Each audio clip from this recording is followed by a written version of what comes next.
میں آپ سے گفتگو ایک بہت اہم موضوع پہ کرنا چاہتا ہوں۔ 2024 کا الیکشن جو ہے یہ ہندوستان کی تاریخ کا سب سے اہم اور سب سے مشکل الیکشن ہونے جا رہا ہے۔ 1952 کے الیکشن کے بعد میں سمجھتا ہوں یہ 24 کا الیکشن ہے جو اس ہندوستان کی تاریخ لکھے گا۔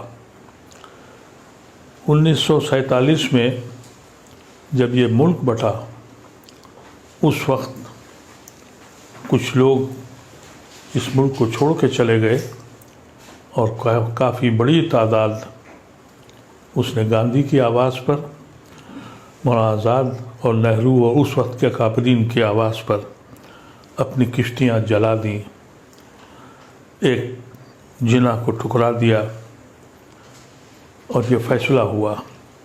جو کیفیت 1947 میں مسلمانوں کی تھی، آج 2024 میں ہم وہیں کھڑے ہیں۔ اس وقت کے کابرین نے ایک رائے دی کہ بھائی تم یہاں آ کے رہو، ہم سانجی وراثت میں رہیں گے۔ سن 52 کا جو پہلا الیکشن ہوا، نہرو نے ریفرینڈم لیا کہ اس ملک میں سیکولر حکومت رہے گی یا ہندو اسٹیٹ بنے گی۔ اس وقت کی عوام نے یہ فیصلہ کیا اور ہندوستان کے مسلمانوں کو بھی مسرت ہوئی کہ ان کا فیصلہ صحیح تھا۔ ہم مسلمانوں نے چاند و ستاروں کی تمنا نہیں کی تھی، ہم نے صرف یہی چاہا تھا کہ ہم عزت کے ساتھ اپنے بھائیوں کے ساتھ رہیں۔ پچھلے 10 سال سے جو کچھ ہو رہا ہے اس سے اس ملک کا کسان ہو، مزدور ہو اور کاریگر ہو، ہر طبقہ فکر مند اور پریشان ہے، اور بالخصوص مسلمانوں کے لیے اب فیصلہ کرنا ہے کہ ان کی زندگی کیسے گزرے گی۔ آپ کو اس میں ایک حقائق بتانا چاہتا ہوں، ہماری بربادی کے باعث میں ہم خود شریک ہیں۔ اگر آپ ہندوستان کے تجزیہ کریے تو 84 پارلیمنٹری سیٹیں ایسی ہیں جہاں مسلمان جتا سکتا ہے یا ہرا سکتا ہے، اس میں سے 72 سیٹیں بی جے پی کے پاس ہیں۔ 80% اسٹرائک ریٹ بی جے پی کا مسلم کانسٹیٹوئنسیز میں ہے۔ کس کو الزام دیں؟ کبھی سوچا ہے آپ نے؟ اس کے بعد دوسری اسٹرائک ریٹ بی جے پی کی ان اسٹیٹ سیٹوں پر ہے جو ریزرو سیٹیں ہیں۔ تو آج بھی ایک طبقہ ہے غیر مسلموں کا جو آپ کے ساتھ کھڑا ہے۔ یہ جو گٹھ بندھن ہوا اس کی وجہ سے ہمارے پاس صرف 2 آپشن رہ گئے۔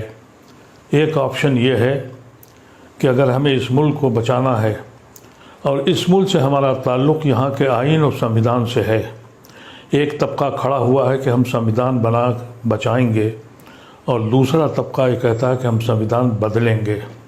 اس میں ہمارا کیا رول ہے؟ اس کو سوچنے کی ضرورت ہے۔ آج کل طرح طریقے کی چیزیں آ رہی ہیں۔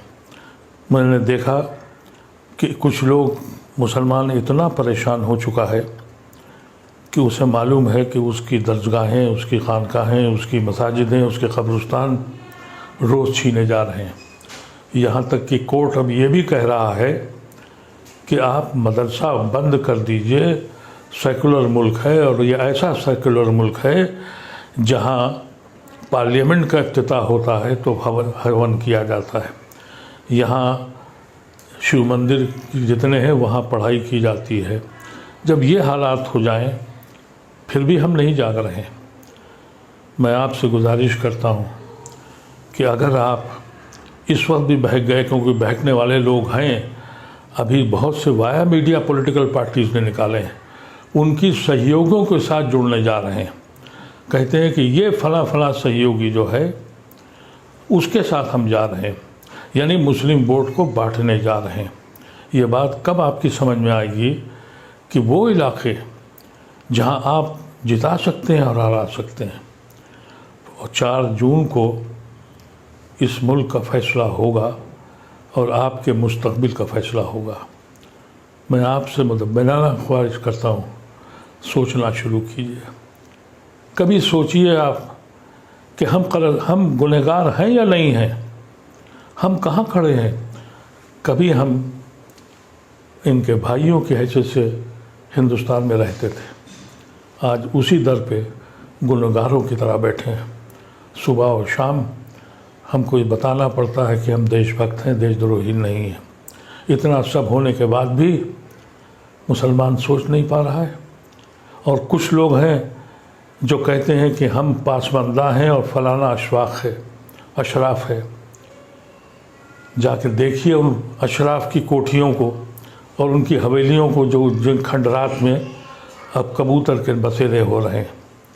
یہ کبھی دیکھا آپ نے؟ حقیقت یہ ہے کہ پوری مسلم قوم پاسماندہ ہے۔ اللہ تبارک و تعالیٰ میری زبان میں اتنا اثر دے کہ آپ کو دلوں میں پھیلا سکے۔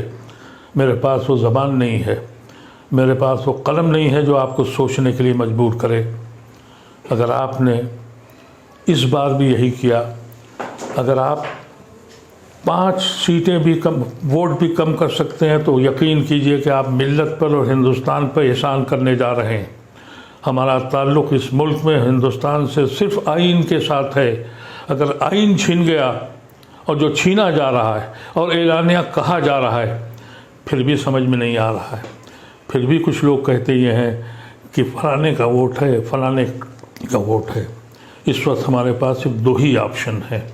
ایک آپشن یہ ہے کہ ہم ان لوگوں کے ساتھ جائیں جنہوں نے آئین کو بچانے کی کوشش کی ہے، اور ان لوگوں کی مخالفت کریں جنہوں نے ہمیں دھوکہ دیا ہے، اور جنہوں نے اپنے مقصد کے تحت جا کے NDA کے ساتھ گئے ہیں۔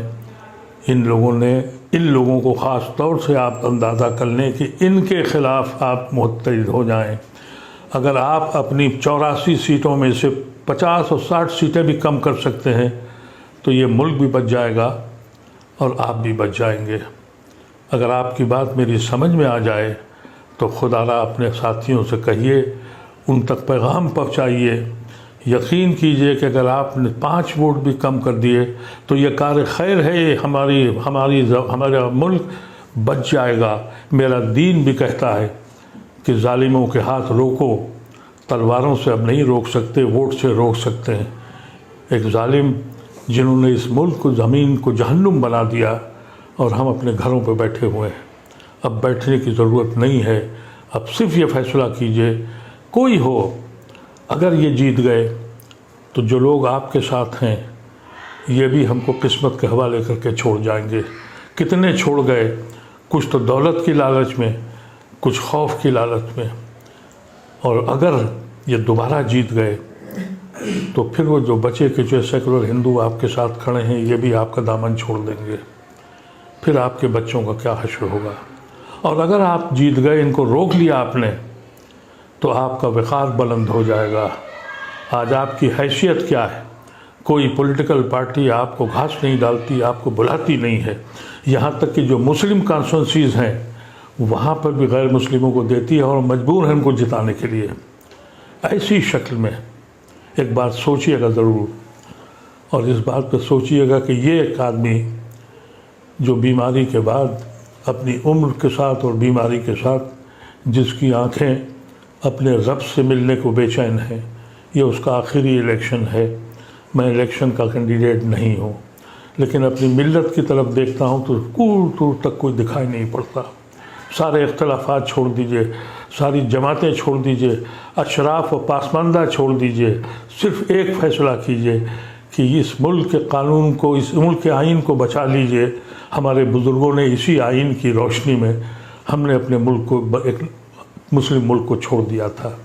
اتنا سوچنا ضروری ہے۔ بہت بہت شکریہ۔ اگر آپ میری آواز سے آپ مطمئن ہوں تو خدا را اپنے آواز کو دوسروں تک پہنچا دیجئے، اور اس پہ سوچئے گا، سوچئے اور فکر کیجئے اور عمل کیجئے۔ بہت بہت شکریہ۔